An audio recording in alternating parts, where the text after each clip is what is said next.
What's up, guys? David DeSalle here, your host of the Business with the Boys podcast, joined with my co-host Landon. And to put it lightly, uh, we just came off of a fire episode with Mark Beelek. Um, Dude, he's been through a lot of shit. I'll just kind of start off with that.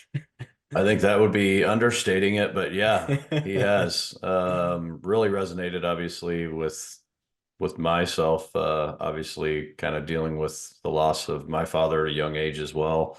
Obviously didn't have quite the trials and tribulations that he did with the family side of things sort of imploding after that. But what an impressive dude to go through that so-called shit and come out the other side and just be super successful and grateful heart and clear-minded and just make turn it into a positive. You know, he kind of understates it until we kind of peeled back the onion of what really happened and what went on. And that was pretty deep.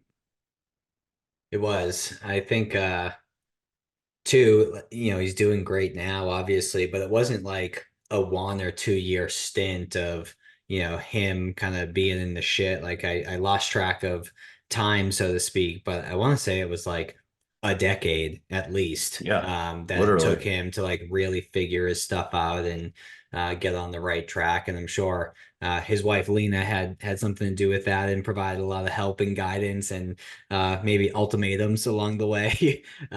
So I think, we kind of talked about this in our episode with Josh Kosnick. If you find a person in your life that you can partner up with, be it a business partner, be it a spouse, that's there with you through thick and thin and tells you how it is, it's only going to elevate you. Amen. Can't ask for much more than that out of a partner, right?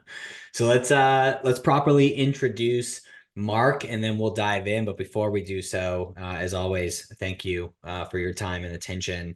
We're actually, as we're recording this on March 18th, on what is it, March 23rd, we're actually doing the Business with the Boys meetup. So you'll be listening to this after the fact, but a lot of our guests have been in Landon's neck of the woods in Nebraska, and I'm flying out there to see a client of ours and doing the Business with the Boys meetup while we're out there. So we'll let you know how that goes on another episode. But really appreciate you sharing the show.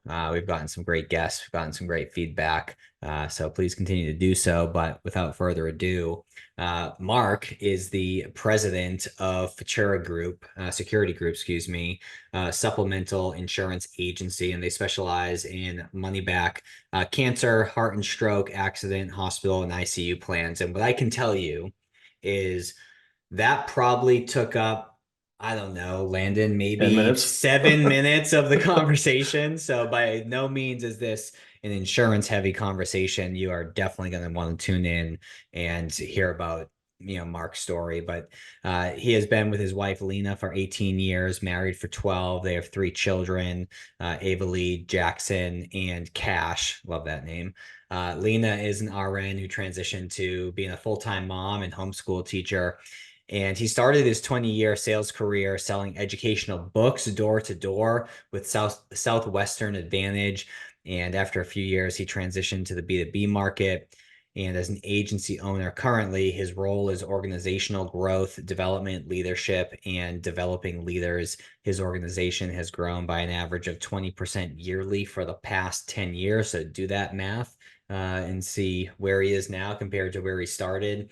But I think you'll really enjoy this conversation with Mark. I'd say it's one of the deepest and best conversations we've had to date. So let's dive into the episode and spend some time with Mark.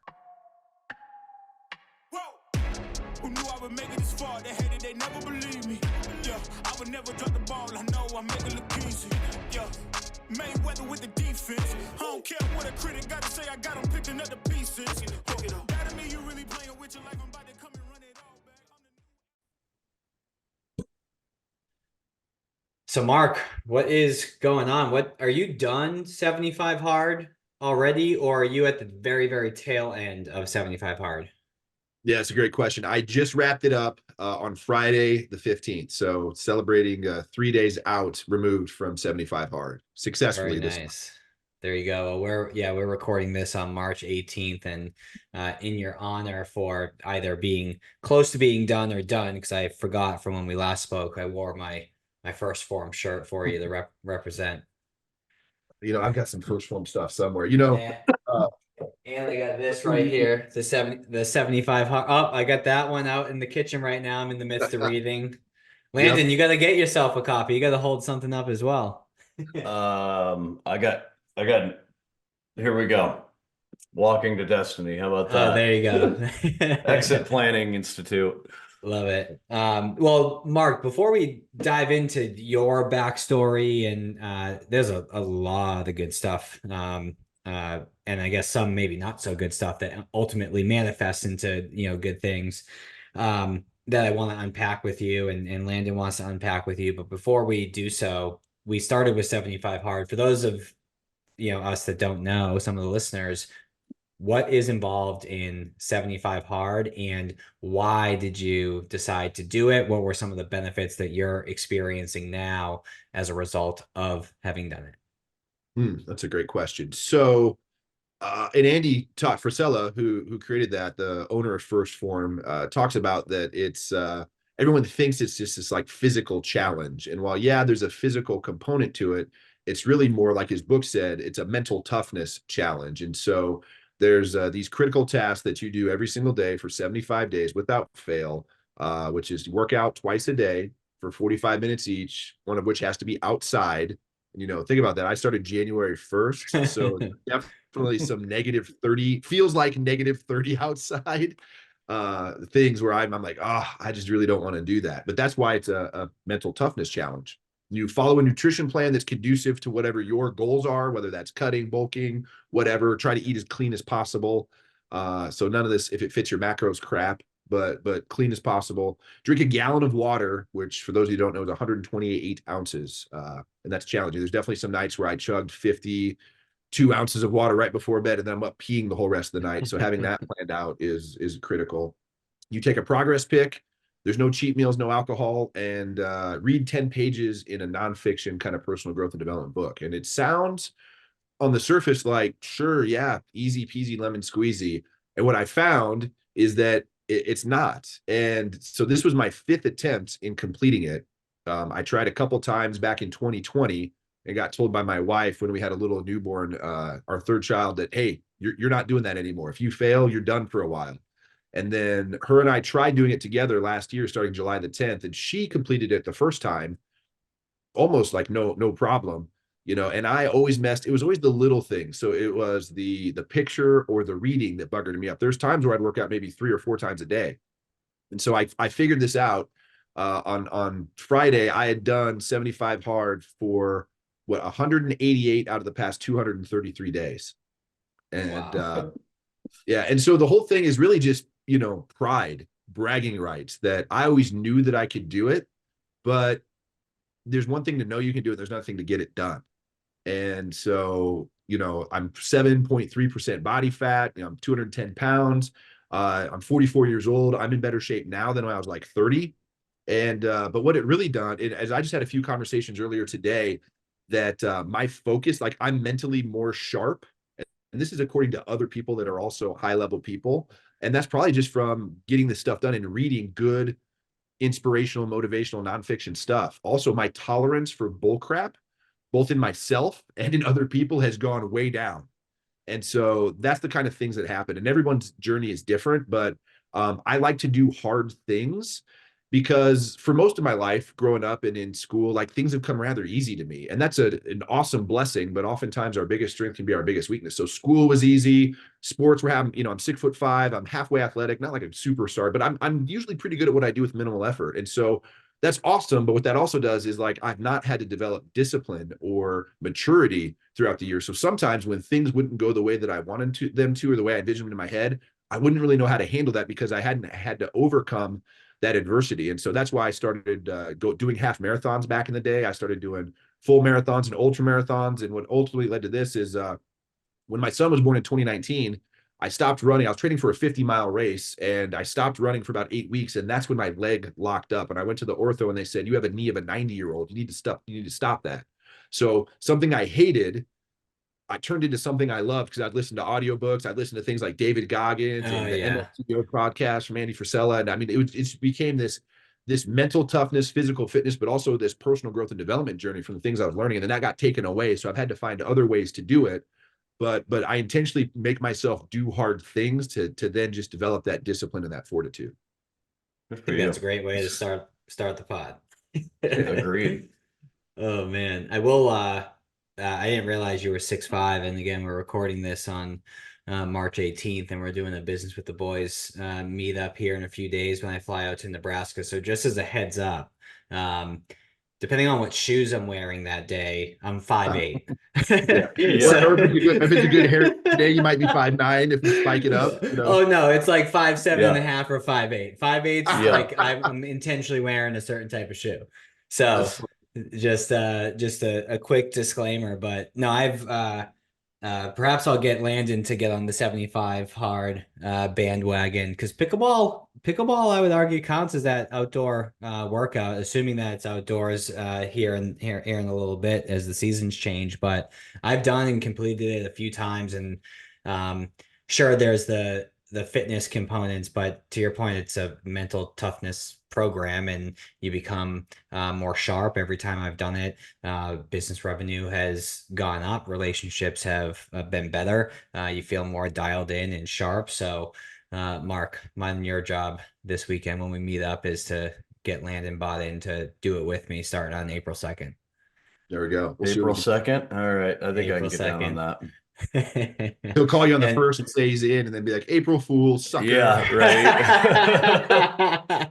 Well, I will say that I think this episode will probably be released like mid to end of April-ish. So for those of you who are listening to this who have Landon's phone number, definitely text and ask him where he's at with it, or you can always email him at Landon@businesswiththeboys, and boys has a Z at the end.com, and bust his chops, make sure he's bought in. Yeah, buddy. Here we go. Nothing like positive peer pressure, baby. That's right. Yeah, the whole world's listening. You just, don't let down Don't let anybody down here. Yeah. Oh man. Well, Mark, thank you for starting off and giving your perspective. I'm a big fan and big believer of Andy and the work that he does. And when we had first on our intro call, we connected immediately when I realized you were doing 75 hard. So I think that's just a great way to start. But tell us about your backstory. So you had, you made it seem a moment ago, maybe without realizing it, that, hey, I had it good. School was easy, but like the reality is you did not have it good necessarily. Which I think there's a lot of power in that in and of itself, the power of perspective, right? Mm-hmm. Even if you can view something as, oh my God, this is so terrible, or you can view it as, hey, this is a blessing and has created the version of me that I am today. So help us understand, generally speaking, your backstory, and Landon and I will ask a bunch of follow-up questions. Sure, absolutely.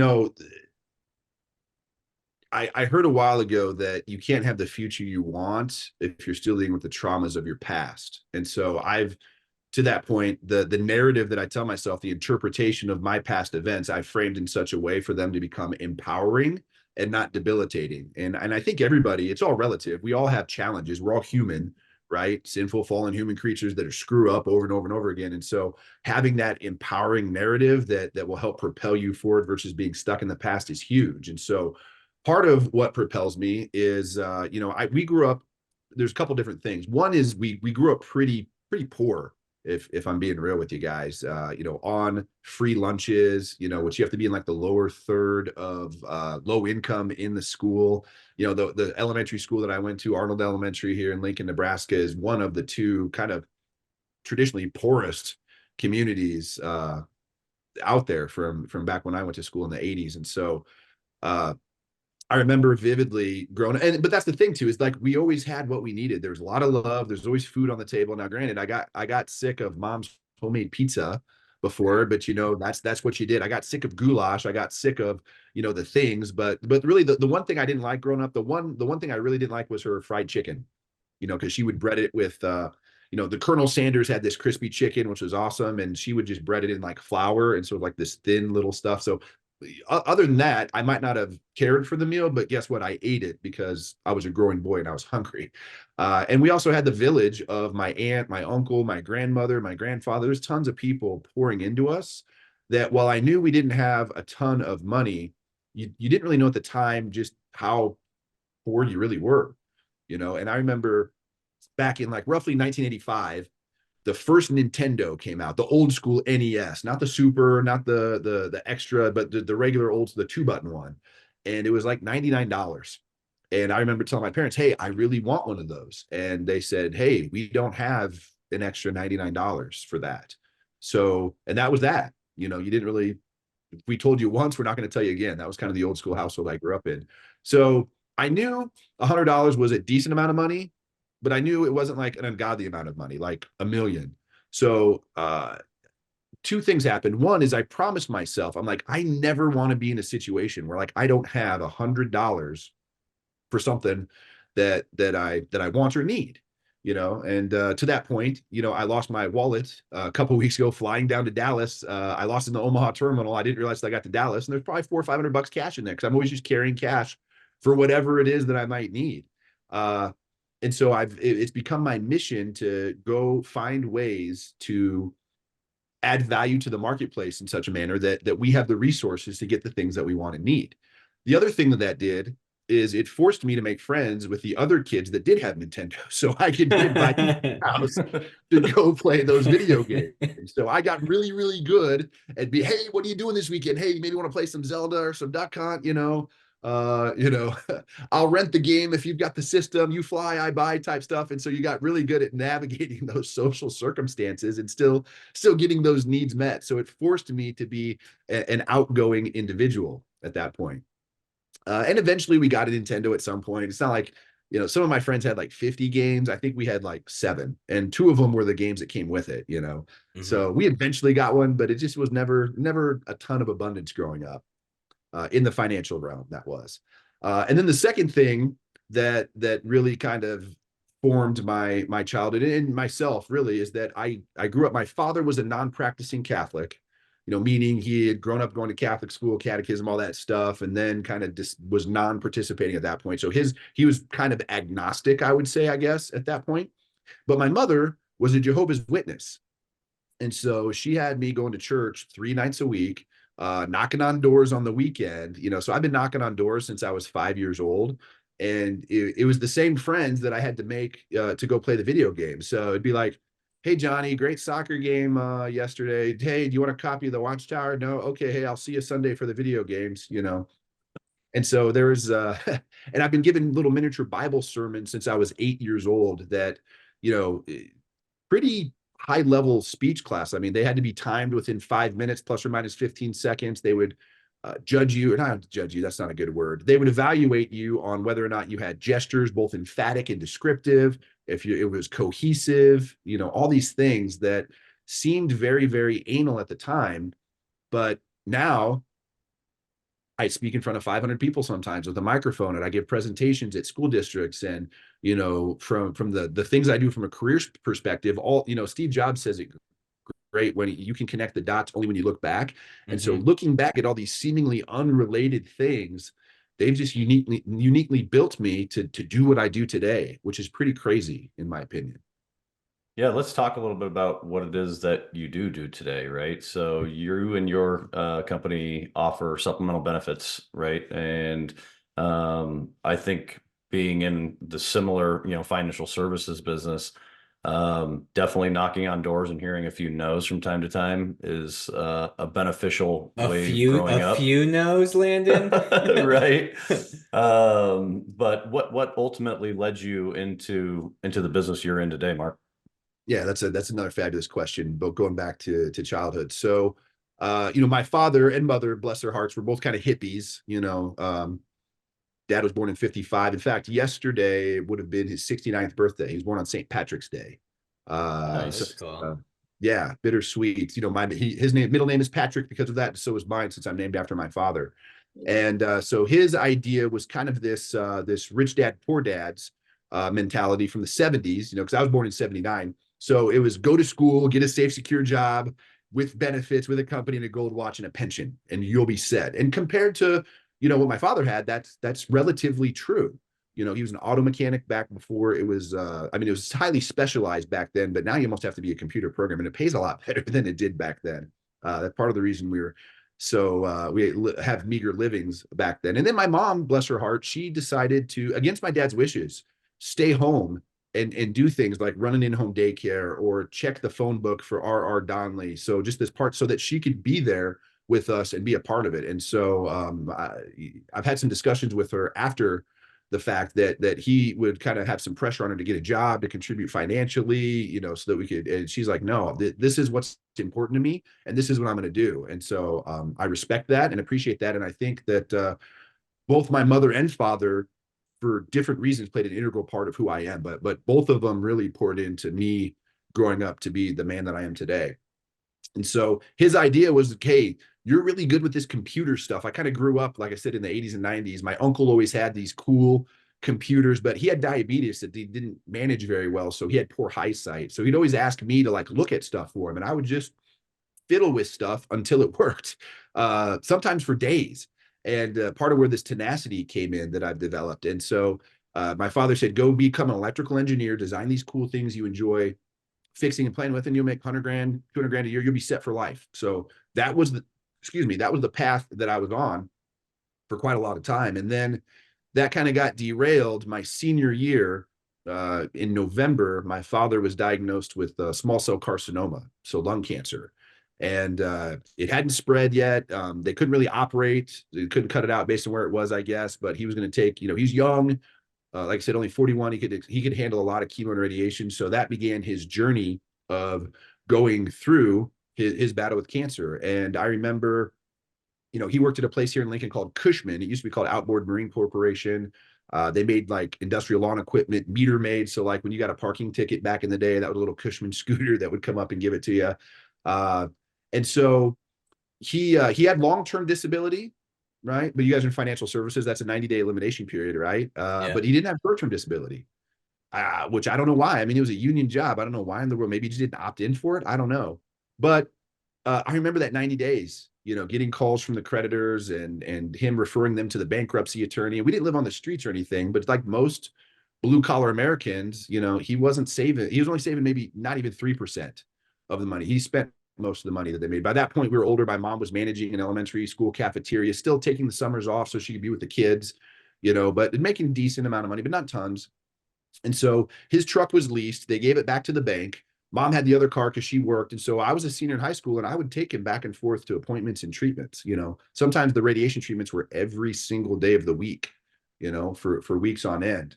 And so watching him go through that, he came out of that and went back to work for about a month roughly. And then a scan, an updated scan showed that it was everywhere. It had kind of come back and metastasized with a vengeance. And unfortunately, probably 8 months after he was diagnosed, now we're talking August, I believe, 21st, 1997. He's only 42, just turned 42. I'm 18 years old, just graduated high school. My mom is 38. My sister's 14 at the time. He passes away in our living room in this hospital bed where his favorite recliner used to be. And it was kind of brutal, kind of unreal. And, part of you is like, especially towards the end, you're like, thank God the suffering's over. It's almost a relief at that point.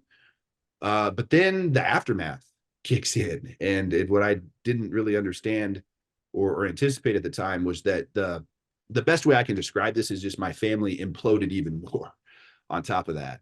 And so there were some pretty dark days. My sister almost got taken away by the state. My mom moved out. They were married for 23 years. And, I've been with my wife for 18, married for 12, and we've got 3 amazing children that are now 9, 7, and 4. And so I can't imagine what that would be like. I can, and then it's probably 100 times worse.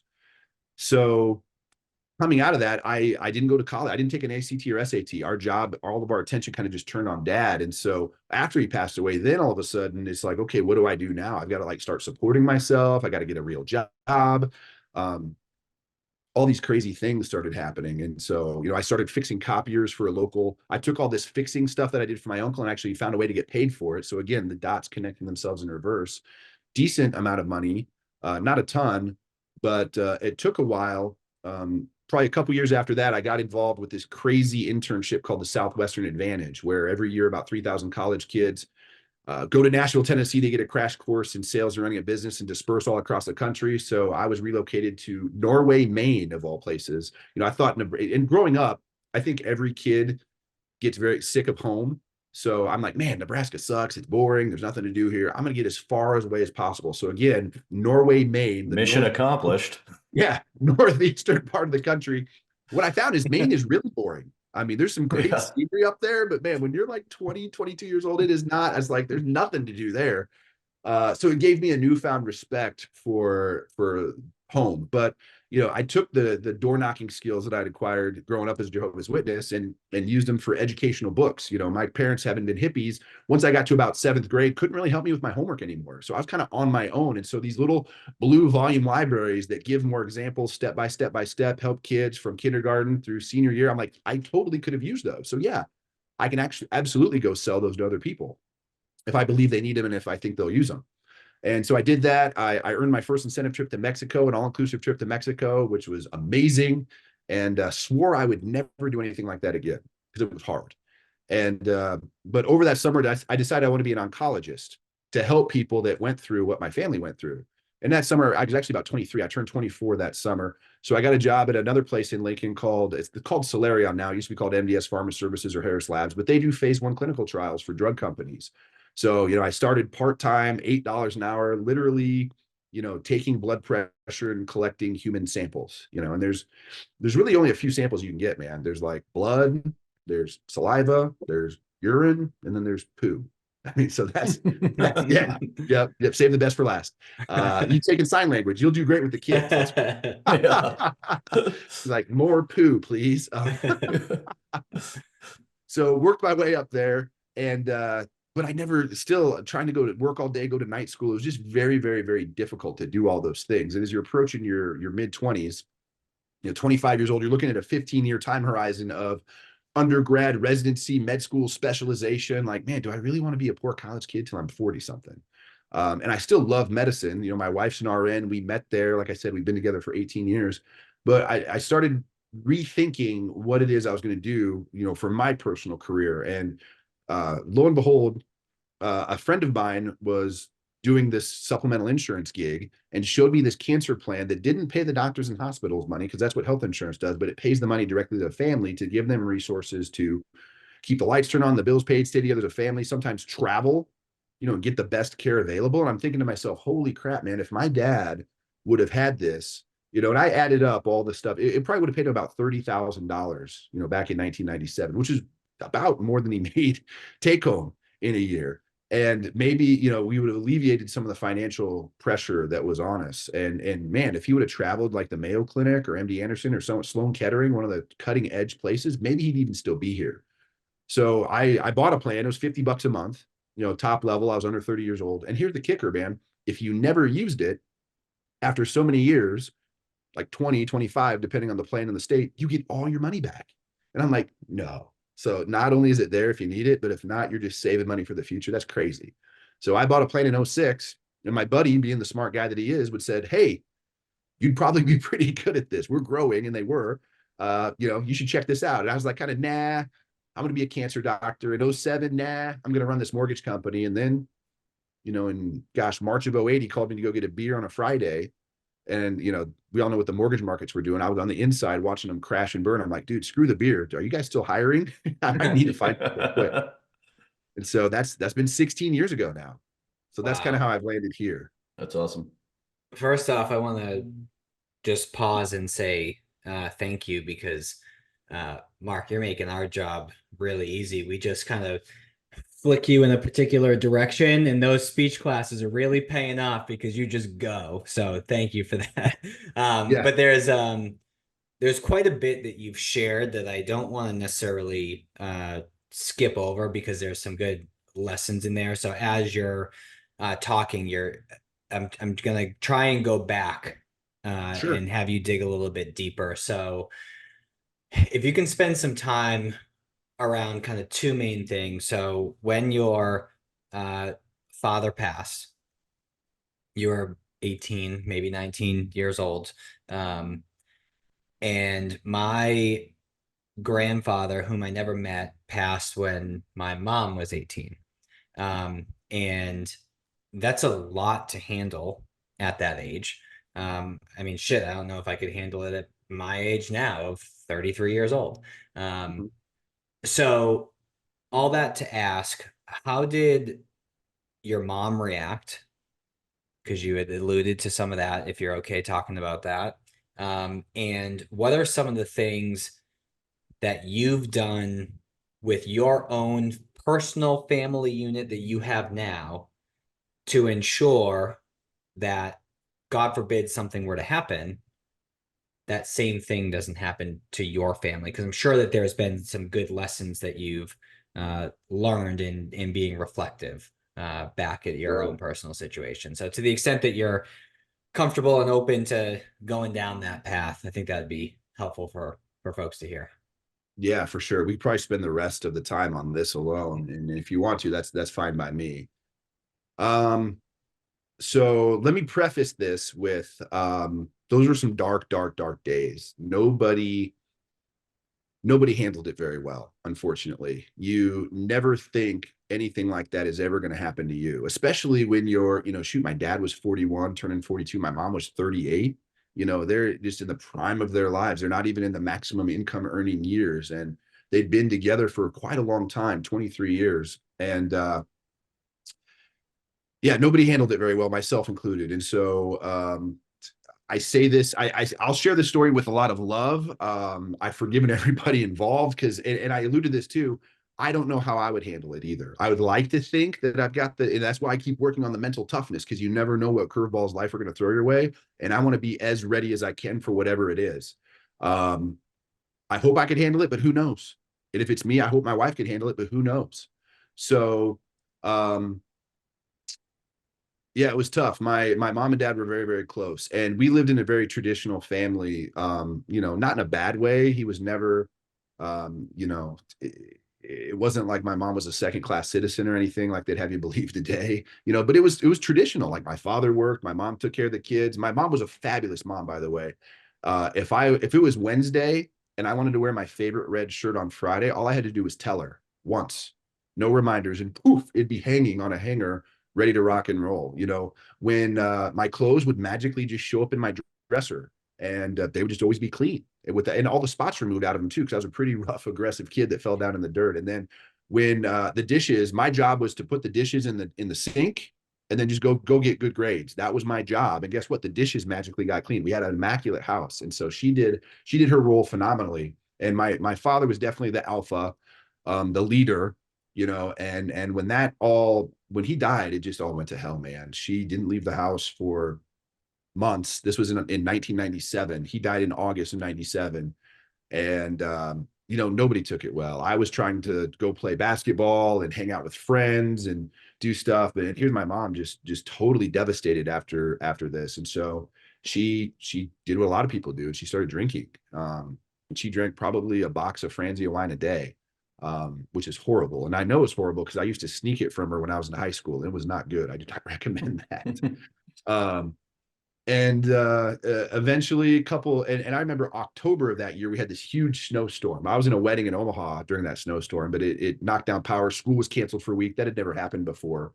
And an old buddy of my father came over to help kind of clean up the backyard. And he's like, hey, if you help me, I'll do it for free for you guys. I'm like, yay, let's go. And then he said, hey, there's some people that your mom might know getting together.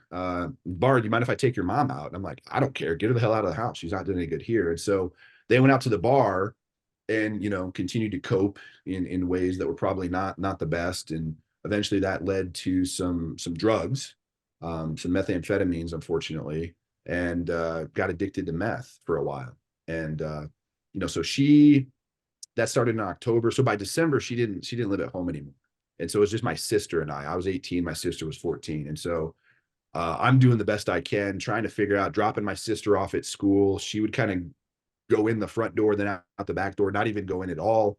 So she literally was like a day from getting taken away by the state of Nebraska, becoming a ward of the state. If it wasn't for my dad's sister coming up here to intervene, that probably would have happened. because no one wants their big brother to try to turn into their dad. Just is not a good arrangement. I really wasn't equipped or prepared for that either. So then my sister moves down to a suburb of St. Louis. So now I'm 18 years old in a house that was paid for. Thank God he had some life insurance money. Wasn't a ton, but it was enough to pay off the little small house that he had. And so I just did what not very many 18-year-olds have a house either. So all my friends were like, "Hey, can we come to your house and hang out?" I'm like, "Sure, why not? I'm lonely. I'm bored. Let's go." And I didn't cope with it either as well. I coped with it by drinking a lot. And when you can numb those feelings and that pain that you get, and at the same time get a positive social response from whether it's males or females, right? "Oh my gosh, this is so much fun. You're awesome." It's like, heck yeah. Let's not deal with the bull crap and let's have more of the fun. And so I did that for quite a long time. And Yeah, I can totally relate to that. Obviously, Mark, with obviously I've been sober, I think, 14 years now, and genesis of my dealing with things with alcohol and substances was obviously losing my father as well at 21. And you don't know where to go or where to turn. And for me, it was, yeah, if I could have my mind off of that and be out partying and hanging out with people, that's a hell of a lot better feeling at the time than dealing with it, right? And then all of a sudden you wake up years later and go, man, this is not exactly the man my father would be proud of at this point. And then real life kind of kicks in and kicks you in the ass and sets you straight, or at least hopefully it does, right? Hopefully it does. For some it does, others it doesn't. But yeah, absolutely. And that was the normal. And again, I'm kind of we talked about ultra marathons, 50-mile races, 75. Like, I'm kind of an all or nothing. Like, if I'm doing something, I'm doing it. Yeah, you weren't just taking a few sips every night. You were. No. Anything worth doing is worth doing right. That's what I always If say. there was a 75 hard of alcoholism, I was doing it, man. So yeah, it was pretty dark, man. And then I found out that and there wasn't a ton of money. There was, my dad probably had $250,000 group term plan through his employer. And you know what? I will say this. Thank God his employer didn't terminate him, because what happens to a lot of people is their employer terminates you and then you don't have any major medical. And now you're really up Lollipop Creek without a paddle. So I do have a lot of respect for that company for not doing that to him. And he would have lost his group life insurance too. And yeah, group life insurance is awesome because it's cheap, but it's awesome and cheap because very few people use it. Right? Because you have to be able to cover the losses. And the reason very few people lose it is most people lose their jobs and aren't covered when the inevitable happens, right? And we'll circle back to that later. So also, in our house, they paid $55,000 for their house in 1995. It wasn't that crazy, but it was 1,000 square foot, 3-bedroom house. My bedroom growing up was an 8-foot by 8-foot bedroom. They had a water bed, which was and really you're cool. 6'5". What age did you get to 6'5"? I've been this way for a while. As long as I can remember, While you were in the 8x8 room? Maybe it was 10 by 10, but it wasn't very, it literally. I was going to say, if you stretched like this, you'd be touching both sides. Game over. It had a water bed and a desk and a little walkway that I could kind of sneak by. It was small. I should pull up the schematics or the house plan here on the assessor side and see what it is.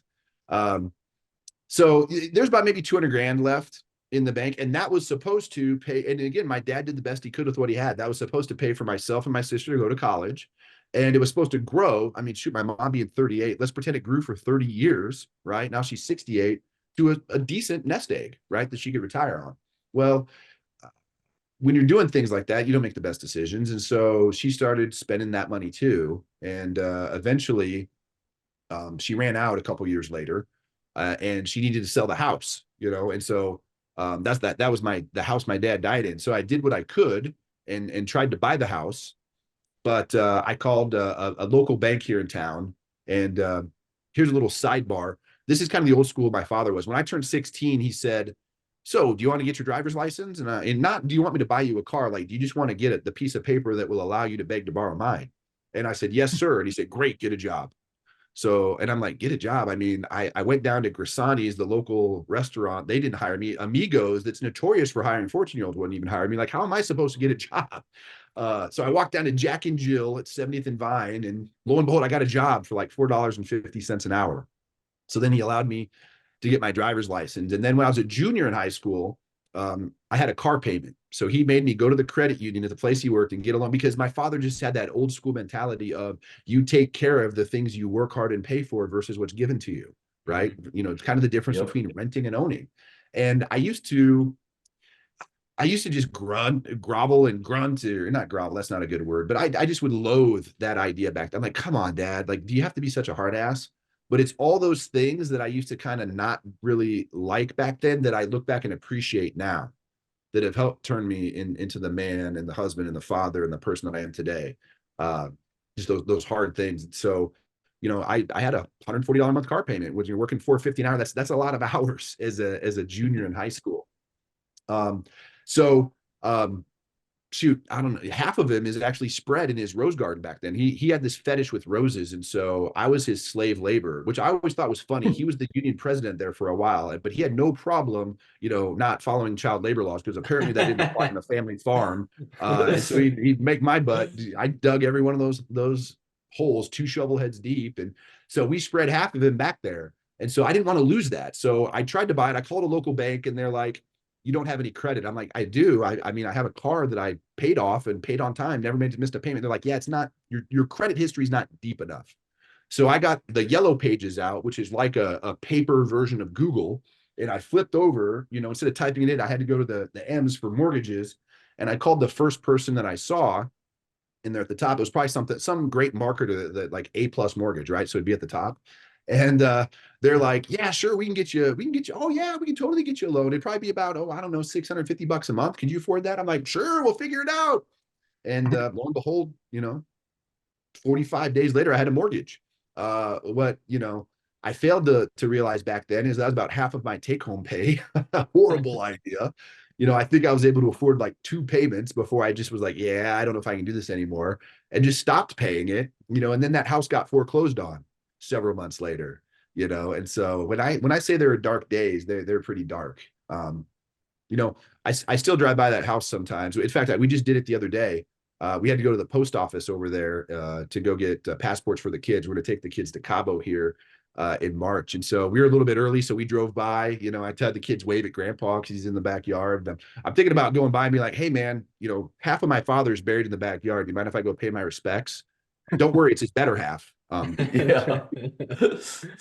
Oh man, I don't even know if that's legal, but we did it, right? Because that's what he wanted.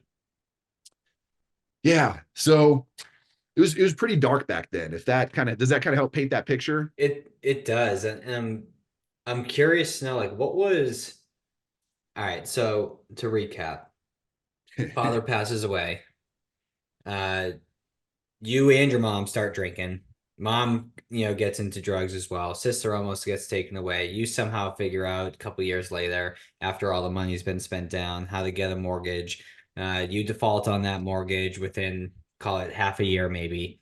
At this point, you're what, 22-ish, 23, some early 20s, 20, right? 20 years old at this point. Yeah. Oh, okay, and I had 20. And again, I had a car so then I had a car payment that was another $250. So 75% of my take home was going to 2 bills. So that got repoed too. So not a very good track record up to this point. And I feel like if you just stayed on that path, everyone would be like, well, it makes sense because this is what happened in Mark's life. And you would have just been another statistic, right? And I feel like that's what typically does happen anymore. So kudos to you for pulling yourself up and not being a statistic, because that shit's hard, man. You've done it too, man. Especially just any one of those things, right? Not drinking or stuff like that. So, gosh, yeah, it's just very, very, very challenging for a lot of years. And so add insult to injury. You know, Dad passed away in 1997. I got my first DWI in January of 98. So I'm 18 years old. And granted, back then the limit was 0.10, right? And so I blew a 0.102. So of course my mind was rationalizing, making excuses, because that's what all humans are good at. Well, I was just that much over, not that big a deal, right? So then a couple years later in 2003, I got another one, right? And then a couple years after that, in 2005, I got another one. So now I have 3 DWI. Dog. Yeah, Wow. yeah. We Okay. needed And Uber about a decade or two earlier. yeah, where were you? We were, I just want to pay those high taxi rates, Yeah. the man holding me down. So you had even more reason to just go down Mail that it in. path. So what was the, I mean, it's probably the Aha third moment. DUI, but what was the turning point? Yeah. No, it wasn't. So what else happened? And then what finally got you to get your stuff together and be on a good path? Because you fast forward, you guys did 1.7 million in net annual premium last year. You have 18 folks on the roster. You got a banging beard on your face that just looks fresh. You're Coming ripped. off You of got 75 hard. 7%, yeah, 7% body fat. So like for everyone listening, there is a wonderful, not even ending because your story is just starting, I'd argue, but there is a wonderful ending to this podcast itself. But third DUI and then what? No, man. So that was in '05. I was just, and to no fault of my father, he was old school. He was a hippie, right? So he was an anti-establishment, screw the man type of guy. And you are, it's this whole nurture versus nature thing. Yes, we have a genetic propensity towards whatever we're born with. But then there's this thing called epigenetics, which is essentially your environment's influence on your genetic expression. So you could have a propensity towards one thing, but because your environment is such a way, it'll actually bring out something totally different, right? And so I'm a nerd too, which, studying the Bible 3 times a week turned me into a really big nerd. So lots of trauma, don't recommend it. 0 stars if I could, but there's some good to come out of that. So like my father, back in the day, it was the blue collar, DWIs were a badge of honor. How many do you have? I've got 6, I've got 7. I remember having to go bail my dad out of jail. I remember him coming home from the bar bloody from a fight. And, he'd always tell me things like, I don't care if you get in a fight, just don't be the one that starts it, but be the one to finish it. I mean, that's the type of training I had as a Yeah. kid. Don't Had a throw the little of first that as punch, but be well. ready to block that thing and then get after it, right? And then don't stop, don't stop hitting them. So we'd have to get up early and go pick up my dad from the work release center and then drive him to Cushman because he didn't have a license. So that was just normal to me in my world. So the fact that I got a DWI or 2 was just kind of normal to me in my world. And I wish I could say in '05 when I got that 3rd DWI that would stop it, but it wouldn't be until a decade later, until 2015, that I actually decided enough was enough. So I might be smart, but sometimes I'm stubborn and slow in certain areas. So fortunately, because of the talent that I had in the intelligence and a good memory, really, I've am able to produce results in the material world that are usually better than average, again, without much effort. So I was good at my job when I did it. But in hindsight, there'd be times where I'd be so hungover I couldn't even go to work. But then they'd make exceptions because I did good work, and all that really means is they enabled me and sheltered me from these decisions and the consequences of those decisions. So where, I met my wife in 2006, so that was a start. And when I met her, I didn't even have a driver's license. I drove on a suspended license for years just because I didn't care. Just didn't care. Screw the man.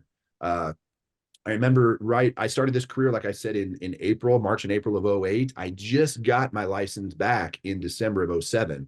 And I had a little breathalyzer thing. So this is in the early days of the blow and go. I was a top first-year producer, but the joke is I probably could have sold maybe 25% more if I didn't have to stop and blow in my car every time I had to go somewhere else. And you think that would be enough. And here's the thing I'll share with you is like when you're in the middle of that, and Landon, you might be able to relate to this. When you're in the middle of that, you don't think it's that bad. You really don't. You have this It's not cognitive until you're on the bias. other side that you're Yeah. like, And you damn, look I was a back. mess. Yeah. You're like, holy shit. Like, why didn't you tell me something was going on? I even had buddies tell me, and it was just like, dude, you're an idiot. Like, You're I'm good. nuts. I'm good. Yeah. I make good money. I've got a Yeah. good job. Yeah. I'm not an alcoholic. If anything, I'm a functioning alcoholic, which Yeah. it's nothing to brag about. Let's be real. Yep. Ugh. So it doesn't seem as bad you're in the middle of it. So I would say if people are in the middle of stuff like that, take how bad you think it is and then multiply that by 1,000,000. And it's still probably worse than that. I mean, to give yourself some perspective, because you just happen to be in denial, or at least I was.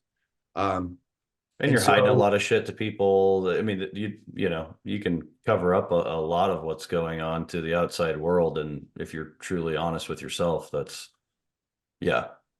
For me, yeah, it was I woke up one day and was like, oh damn, this is I'm going nowhere fast, right? And that's not something that my pops would have been proud of by any means. not at all. Not at all. So, fast forward, I met my wife in 06. We started kind of officially dating exclusively in the middle of that year. That's a great story too. If we have time for that, I'd love to tell that story. I started off like fifth on the depth chart and worked my way up over the course of 6 months. And it took a trip to Jamaica to close the deal down, but I got it done. That a boy. We're I probably 100% should. reserving time for that. I probably shouldn't Yep. tell the financial guys this. I had to borrow from my 401k to afford the trip to Jamaica, Oh, but it was a yeah. great Now I'm investment. cringing a little bit, but I'm glad it worked I out. gladly pay the 10% penalty to have the life and wife of my dreams and 3 great kiddos. But so fast forward, I convinced this gal to marry me, right? We got married in 2012. We put her through nursing school. She's an RN. We have our beautiful daughter, Ava Lee, is born in 2014, and we are still living life. Like, we had 8 great years of just us traveling, partying, doing the deal, having a blast. And we're still just living life like we were. And it really took me just thinking, looking at this little girl and saying, I don't want my kids to see me this way ever, ever, ever. I don't want them to know me. And I love my father dearly. And again, did the best he could, but I have control over this. My mom and dad were 24 and 20 when they had me. Right. And so if my wife and I would have had kids back then, I mean, shoot, I was 35 when we had Ava. So I just looked and I'm like, I don't want her to know me like that. I don't want her to have any memories of dad being out of control or loose lipped or coming home bloody from the bar in a fight or any of that other stuff. And it really took that they say kids will change you, and they will if They you let them, do. and if you have them for the right reasons, not just to keep someone around either. So that's what it was. Is July 2015, July 19th, I believe, to be exact. I just decided I'm done, and that was after a night of binge drinking and a moment of clarity. And Yep. Landon, how old's Brad? She's 11. She'll be 12 in, well, 17 days because she informed me yesterday, 18 days until she's 12. Wow, So counting I had her down. at 26. Yeah, and thank God I was sober by the time she came around. Oof, yeah, for Because both that of you. whole single dad phase would not have been fun if I'd have still been partying like I mean, it would have been a mess.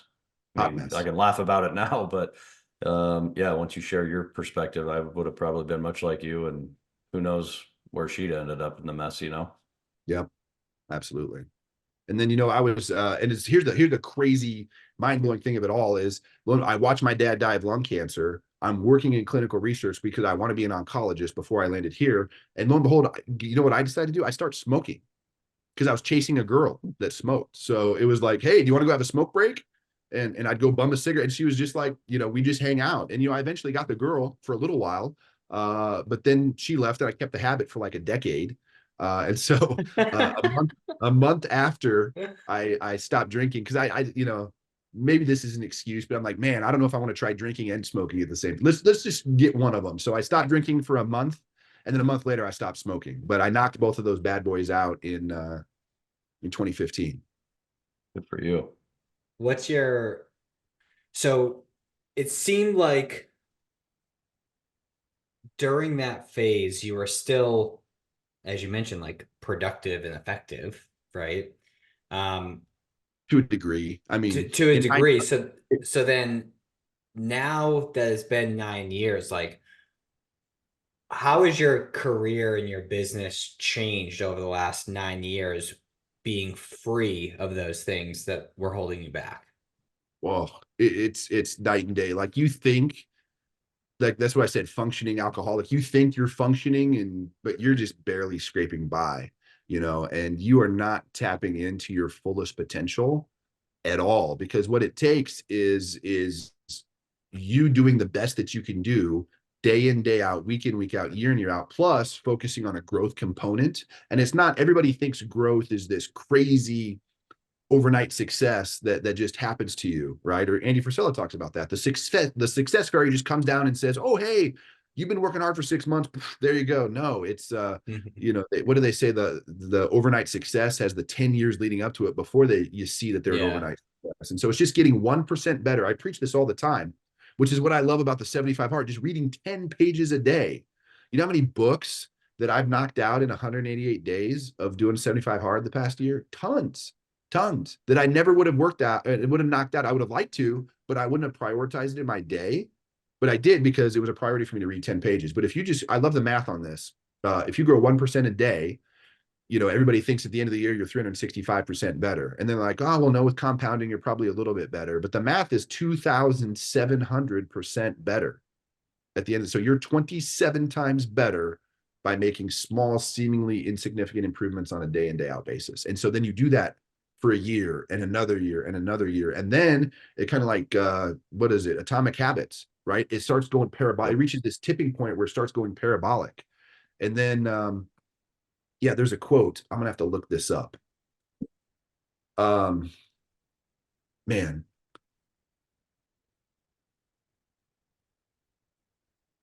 let me Google this. Yes. This is by a philosopher, and I'm going to probably jack his name up here real quick. Patanjali, Patanjali. It says, when you're inspired by some great purpose, some extraordinary project, all your thoughts break their bonds. Your mind transcends limitations. Your consciousness expands in every direction, and you find yourself in a new, great, and wonderful world. Dormant forces, faculties, and talents become alive, and you discover yourself to be a greater person than you ever dreamed yourself to be. That's what happens. More. That's what happens. I always say green and growing or ripe and rotting, right? If you're not growing, you're dying. That's why growth is one of our core values. Yep. Speaking Love of growth, to learn. Speaking of growth, so I just moved into a house a few weeks ago, and thankfully I had this Monday off. We closed on a Thursday, and we didn't start working again until that following Tuesday. But that Monday, we definitely ended up on a new homeowners list. So our door got knocked on 5 times. Pest control, lawn care, security system, like the whole 9. And sure. I did buy one thing, pest control, because we noticed some ants, and they had 1,200 5-star reviews, and it was like, all right, word. And then I realized that the way they got those reviews after they came in service is they had an email that goes out. If you leave us a review, we'll tip the tech $10. Genius, very smart. Yeah. But anyways, I'm always nice to the door knockers, even though we're in the middle of stuff and it's interrupting, for 2 reasons. One, it takes a lot of courage to go and knock on doors. Personally, I couldn't do that, or at least I don't want to do that. Number 2, they know where you live, so you can't be too much of a jerk to them, right? So I've got a concealed carry permit. You want to mess around and find out? As do I. So it was funny when I moved to Florida. When I moved to Florida, when I moved to Florida, I went to the DMV to get my driver's license and change my residency, all that, and they print out the license on the spot. And I drove straight from the DMV to the gun store, and I was like, "Oh, I'm in Florida. I'm getting some." And then ultimately got my concealed. But anywho, fuck around, find out. But all that to say, or all that to ask, you started knocking on doors when you were 5. Mm-hmm.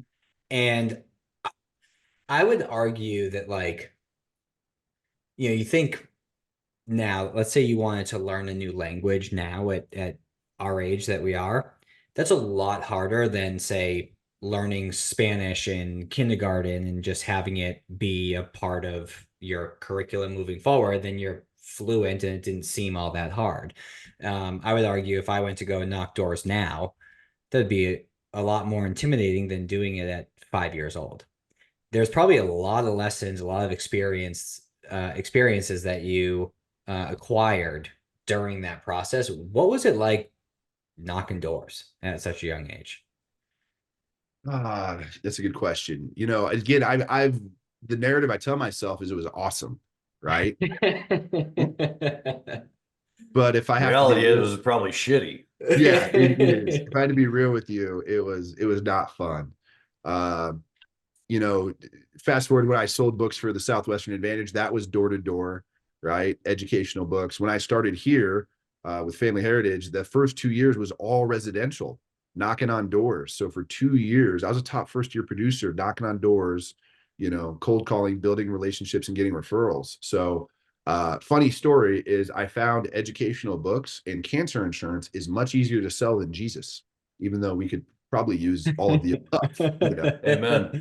So what it did do is it trained me to have kind of my feelings surgically removed and take them out of the equation, because when you have a servant's heart and you want people to be doing better, and you know that what you have potentially could, it's not guaranteed, right? Just kind of like the, you know, that you bought from one out of the 5 door knockers, because guess what? His service fulfilled your need, Mhm. right?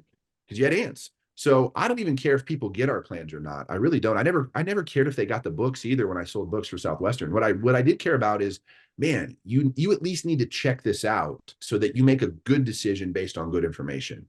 And when people don't have the time of day because, you know, and they're less than nice to you and they tell you to kick rocks, that can feel like a character attack. Or they tell you to get a real job, you know, and I'm like, man, last I checked, they direct deposited $5,000 in real money in my bank account last week. Like, what did you get? You know, and if I say something like that, you know, Zig Ziglar will say you'll feed your ego, but you won't feed your family.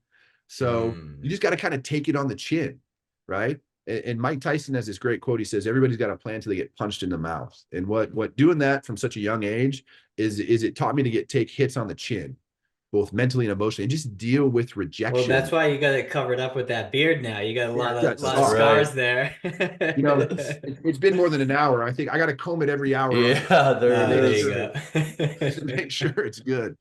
You know, it took COVID and not really giving a crap for a while and not shaving and getting through that mangy stage to actually have this thing. I'm like, wow, if I would have known that, I would have had this thing a long time ago. This thing's gnarly.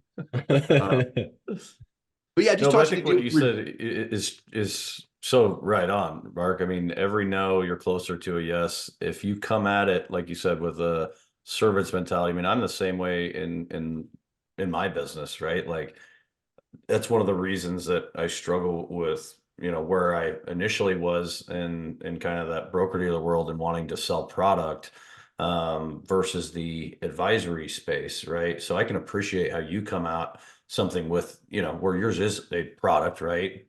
Just giving you the education, right? I don't care if you buy it or not. I just want you to know what your options are, right? So that's a great way to go about this. Similar to my business, like I'm just here to educate you on all the options, A, B, C.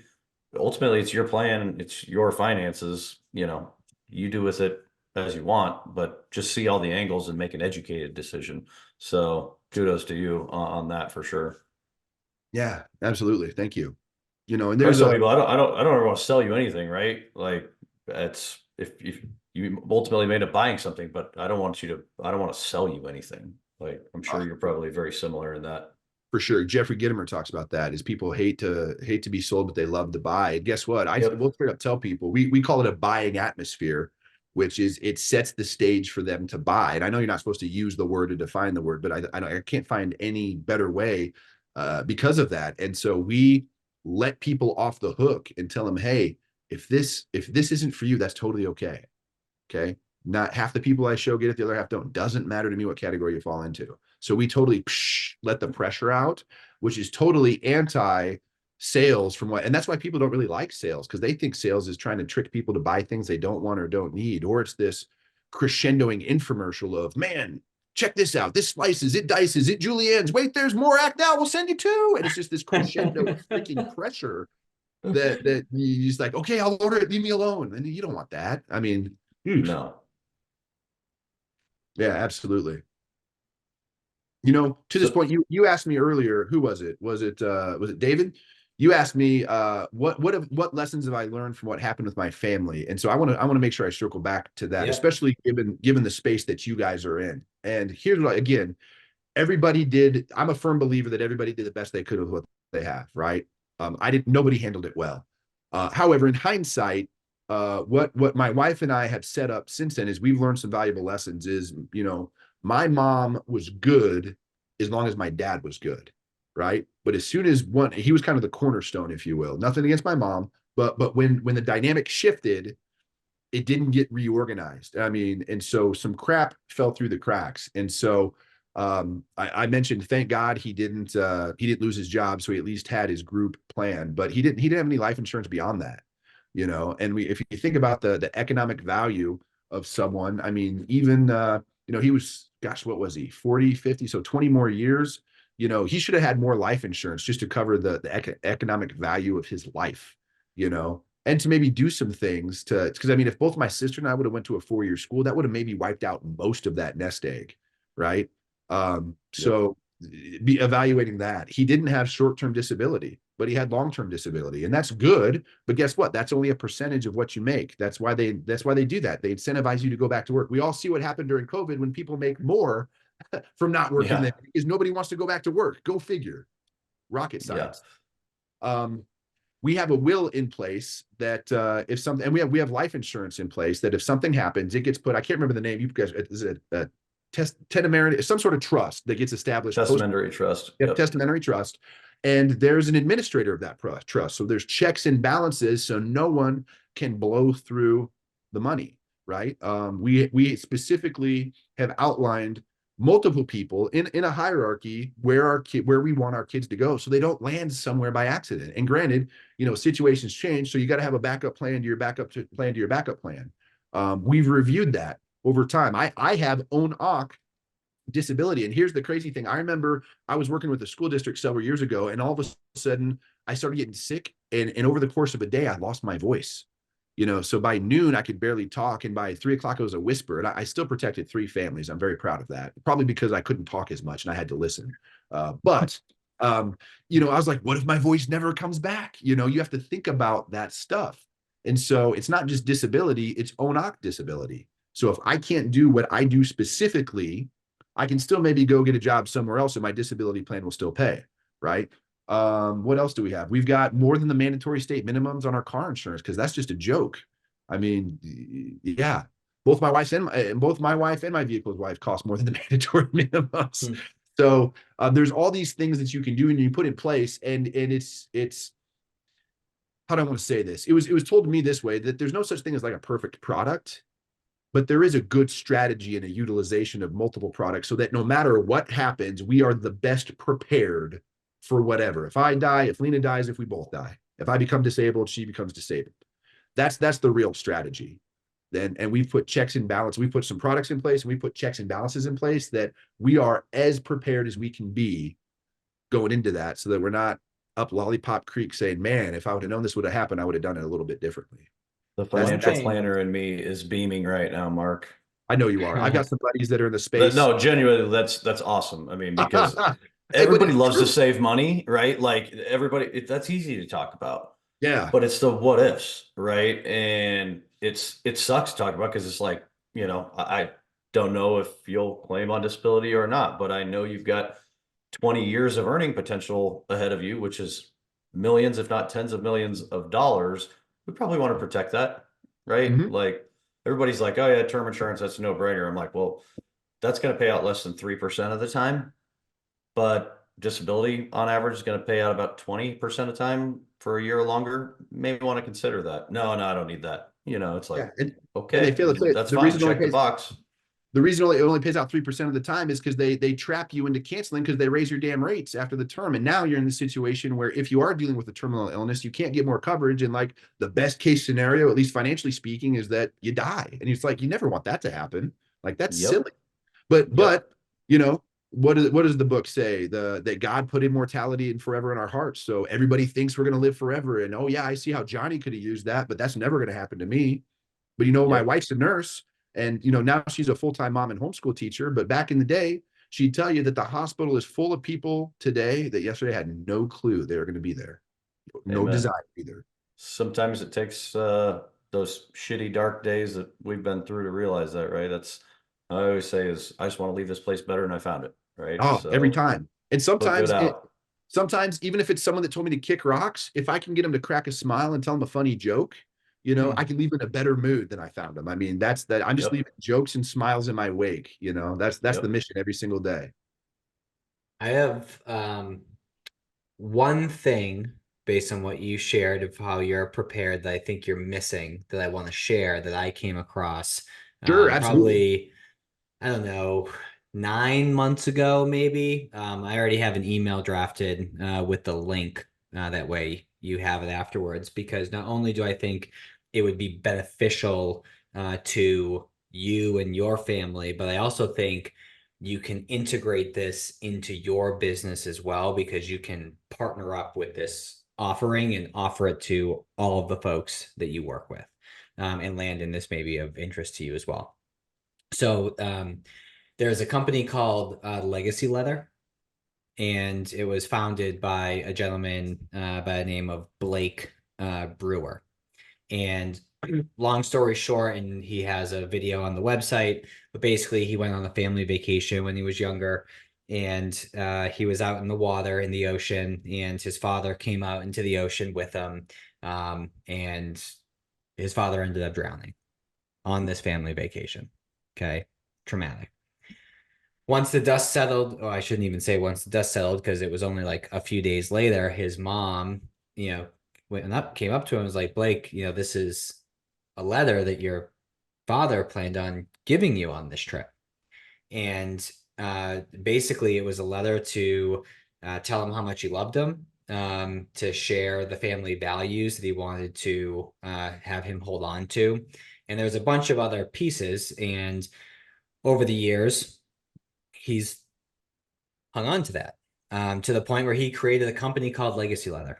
And he's been on national news outlets, and he has a mission of helping over 1 million dads and moms write their letter. So when you think about an estate plan, in which you have, and a will and all that stuff, it gives direction to who takes care of your kids, who takes care of your health if you can't, and where your money goes and how that's distributed.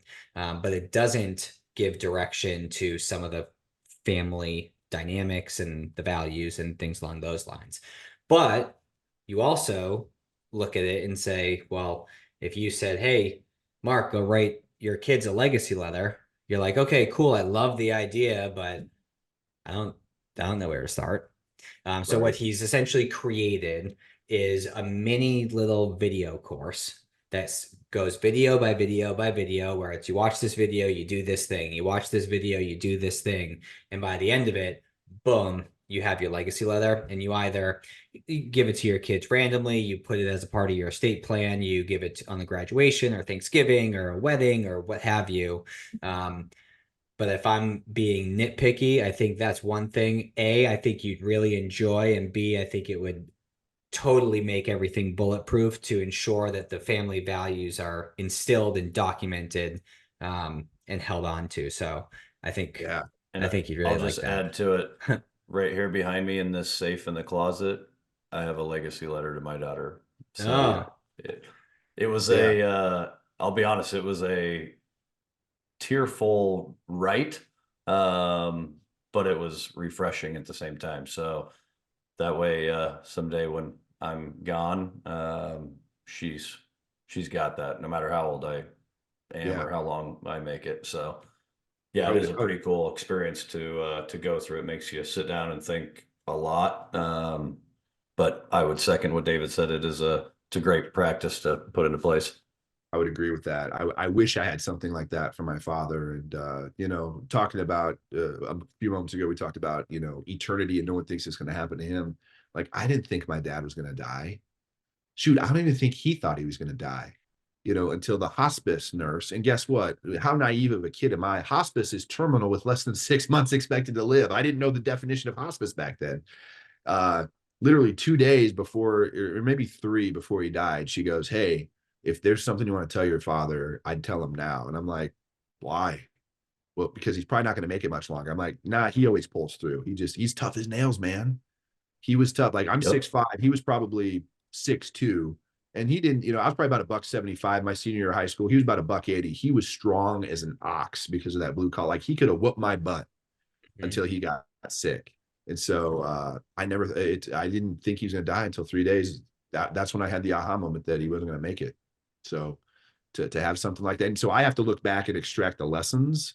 And I do, but to kind of have it from his perspective would have been amazing. And it's kind of a keepsake, because I've got a couple things, not a ton, we didn't have much, but I've got a couple things that are really valuable, I sentimental just to me. love to have it and know it was written in his handwriting and from him. Yeah, for sure. I'm the same way. Like I would love to have something like that.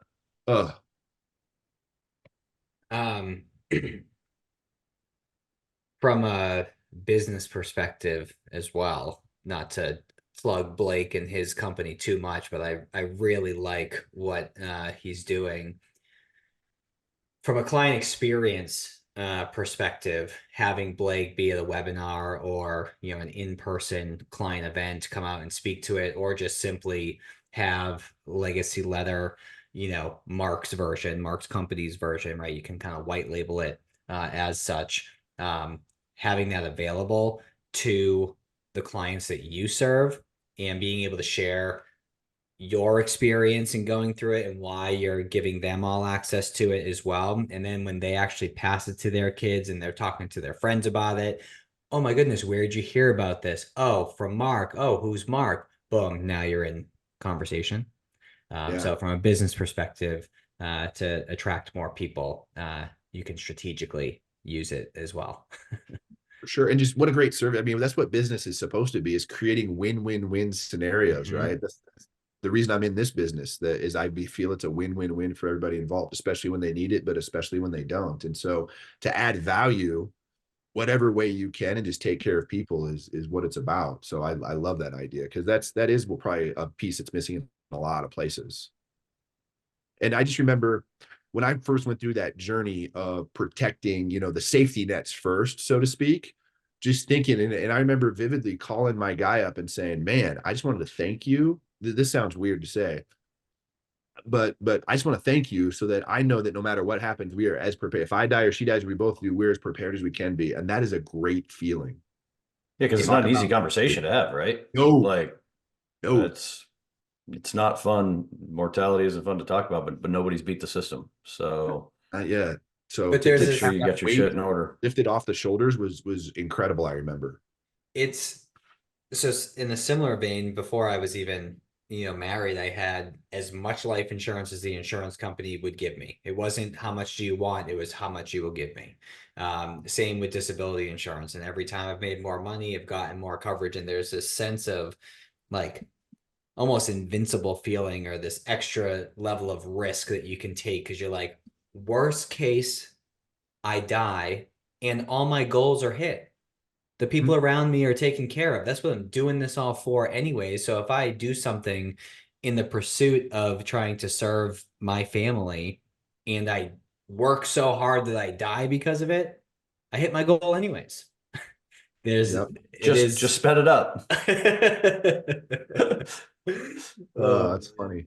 Something my buddy said to me back, and this is kind of in your face a little bit, but sometimes you do, like, I'm an old school guy. You just got to, like, if I'm screwing up, the coach needs to grab me by my face mask, tell me to stop screwing up, how to do it right, and slap me on my butt and put me back in the game. I respond to that. Not everybody does, but so that's how I yell at myself in my head too, by the way. But in leading an organization, not everybody responds. I've learned not everybody responds that way. But he's like, wish hey, they man. did. Oh, so do I. What a world we'd have. Some killers, I bet. So Yep. he goes, do you want your wife to get remarried because she wants to or she has to? And I was just like, oof, okay, you got me. Sounds good. That's a life insurance salesman right there, using that lingo. This guy's good. My But man. But it's true. It's absolutely true. Do I want my wife? Because I mean, shoot, she's 4 years old. She's only 41. She's got a long life to have. I don't want her to be miserable. So, she's got full permission to go get remarried, but to hold high standards, and don't do it just because you're on the freaking rebound. And especially don't do it just because you need some money, Amen to that. Oh, well, this is a lot of fun, Mark. We've gotten down and dirty and detailed and dark places, had some laughs. I do, before we pivot and start to wrap up, I do want to talk in a little bit more detail as to the heck you actually do. So, your company's name is Futura Security Group. What do you guys actually do? Kind of bullet point us through what you provide and help folks with. Yeah, for sure. It's so funny when someone asks, what do? I just look at them and say, I sell cancer insurance. And then they kind of look back at me like, really? I'm like, yep, Oh, he's serious. door to door. And they're like, oh crap. They're like almost scared and sorry they even asked. But it's more involved than that. That's what's near and dear to my heart. And I have to remember that most people sell the way they like to buy. And that's what my father went through. And that's what spawned this whole thing of me wanting to be an oncologist to help people that went through similar things that I went through. And what I love about what I do now is it's not just cancer. I've got a buddy whose second baby, Tatum, is in the NICU in Kansas City, Missouri, was born at 34 weeks. And so we cover stuff like that with an ICU plan. And we've got heart attacks and strokes, which again, cancer, heart attacks, and strokes are the number one, number two killer in men and women, right? I think what is the American Cancer Society says 1 out of 2 men and 1 out of 3 women get cancer at some point in their lifetime. So this isn't this random, oh, I cut my finger slicing tomatoes, I need 3 stitches, let me go collect a couple $100. Like most people, if it's set up properly, can handle the small stuff, right? It still stinks, but it's the big catastrophic stuff that lasts 6, 12, 18, 24 months or longer that really turns people's world upside down. And it's something that I could have used. Again, I can't sell something that I don't believe in. And so I've literally only sold, 4 things in my life. First was Jesus early on. I kind of grew up there, but I still believe in our Lord and Savior. 2 was educational books, because I could have used those with homework. 3, I was in the mortgage business for a short stint because when I called that A+ whatever mortgage shop, they put me at like a 14% interest rate. That's why it was so darn expensive. That was back in the heyday of subprime mortgages. And looking back on that, I felt like, shame on me for not being informed. And that's why they say buyer beware. But I also feel like I was kind of taken advantage of a little bit. But again, I'll own that. That's me not being informed. And then 3 or 4, these supplemental plans. So they're supplemental in the fact that when that sort of stuff happens, health insurance pays doctor bills, but not your bills. And so this is just a tool in a financial tool belt that can help give financial resources to a family when they need it. Because when something major is going on, there's really no such thing as too much cash coming in, regardless if you have disability and all this other stuff. And then what I love is if you never use it, you give it all back. So just 2 weeks ago, I had a retired teacher. She's from Lord Central Catholic in Nebraska City. She's been retired for a little while now. I was able to drive to her house and I gave her a check for $21,000, which is all the money back that she didn't use. That's pretty cool too. So help me understand that piece there, because it does sound pretty cool, because a lot of people are like, well, insurance, if I don't use it, right, it's kind of like a waste of money. So they get their return of premium. But is it because she's retired for however many years she said, so she could still get cancer in that? So does it last until a certain age, or do you just decide when you no longer want it and you get your money back? How does that work? Yeah, it's for a set amount of time and it varies based on the economy and the interest rates. And so when she had signed up, it was every 20 years or when you turn 75. And so she had just turned 75. But she signed up way back in 2010. Nowadays, since interest rates have been slow, well, until recently, have been so low, it's every 25 years.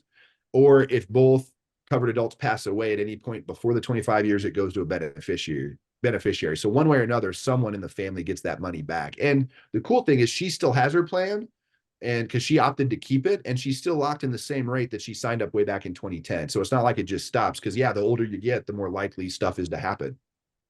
Because I remember I was going through an insurance process with someone, and so maybe we'll have to have a conversation offline, but they positioned, cancer insurance, which part of me just like hates the name of it, I know. so I like supplemental insurance better. But cancer insurance, and I asked a question about, well, what if I never use it? And they're like, well, then you don't get anything. So now I hear, wait, hold on.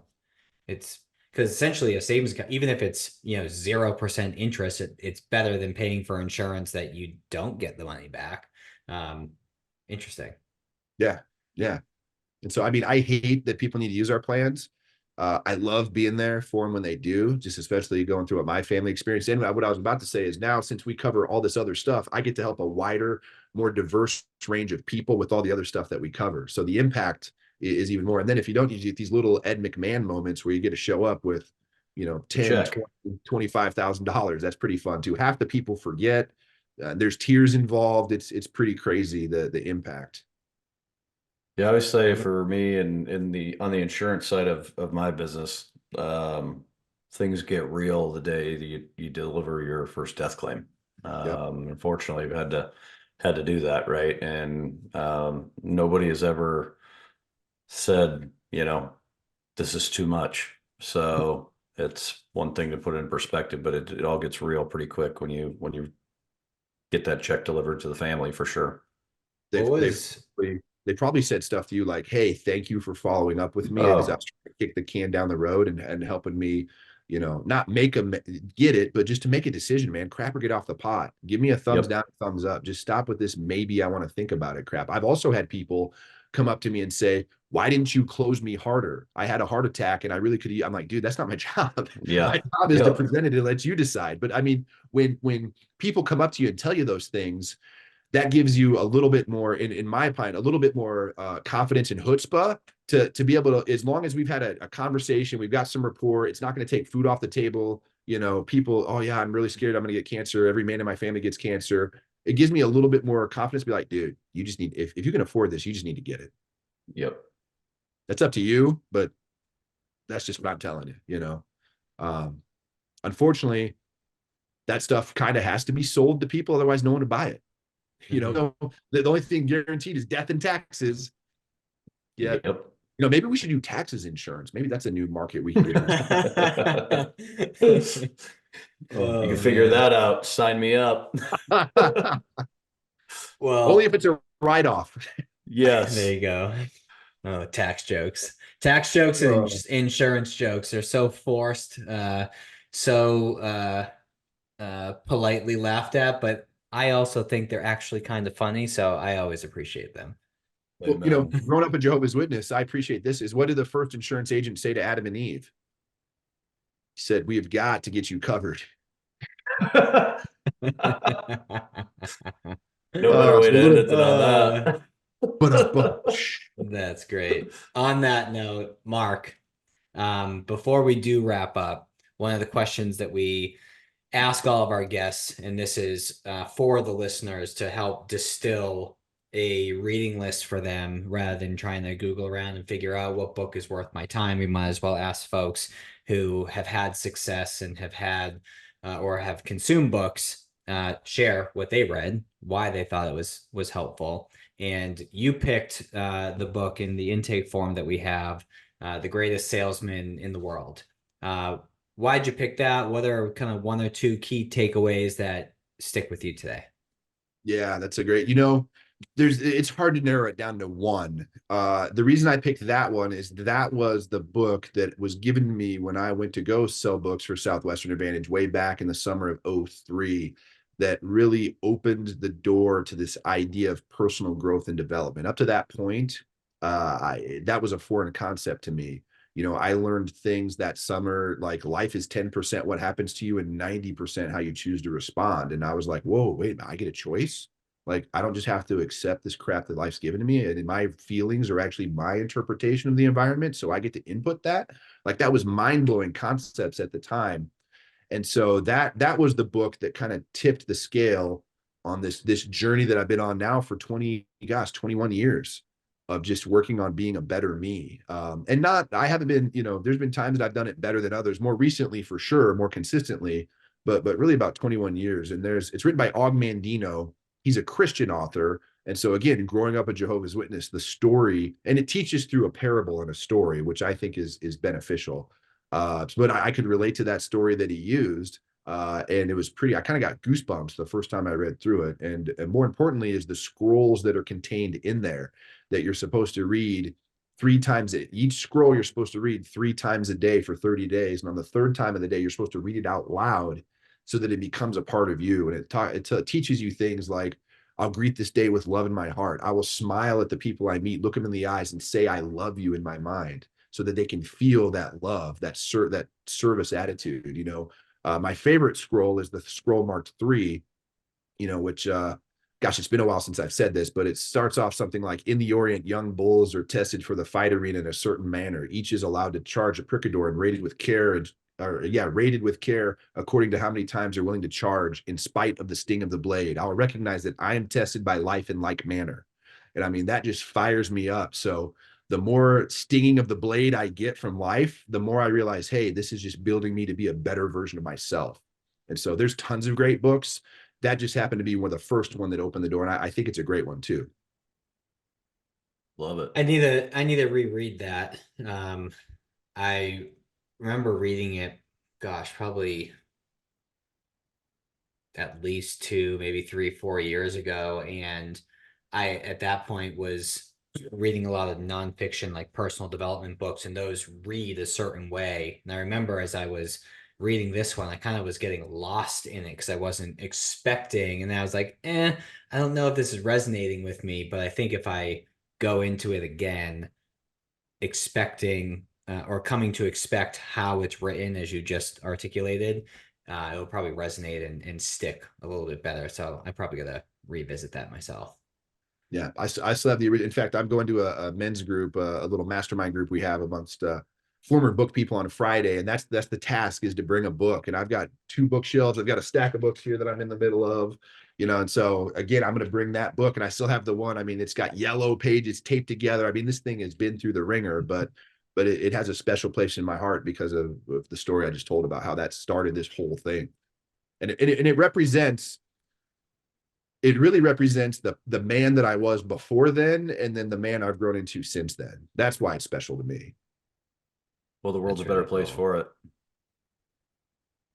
Yeah, Mark, this has been wonderful, to put it lightly. And I know we only sent out the invite yesterday, but I really hope you figure out a way to join this Saturday evening. Of course, drinking your waters or soda waters, and not your And I'll drinks have a drinks. Coke, Mark. So 6 of these is a gallon a day, baby. but Cheers. it would be awesome to be able to meet in person, and so I hope you're able to make that work. But for those of the folks who are listening and they want to tag along and watch your journey, or maybe they're interested in some of the supplemental insurance that you help folks with, where can they follow along? Where can they connect with you? Where do you want to send these folks?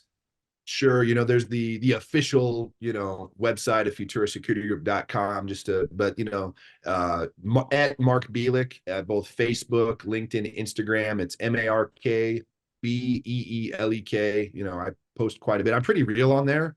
Both the wins and the losses. This isn't just a highlight reel, but it's like, man, struggling as a husband and a father, and telling some of those stories. Yeah, it's all kind of there. They can send me a DM, comes right to the bat phone, and just no prank. We have young kids, so no prank calls after 9. There you go. Well, I just tossed you a follow on Instagram, so we're connected on there now. But this has been great. We appreciate your time. I hope to see you in a few days. For everyone listening, this is definitely an episode worth sharing. So please click the share button. If you haven't yet left us a review, please take a moment to do that as well. But Mark, it's been a pleasure. Thank you. Thanks again, Mark. Had a blast. Who knew I would make it this far? They hated, they never believed me. Yeah, I would never drop the ball. I know I make it look easy. Yeah, Mayweather with the defense. I don't care what a critic got to say. I got them picking up the pieces. That to me, you really playing with your life. I'm about to come.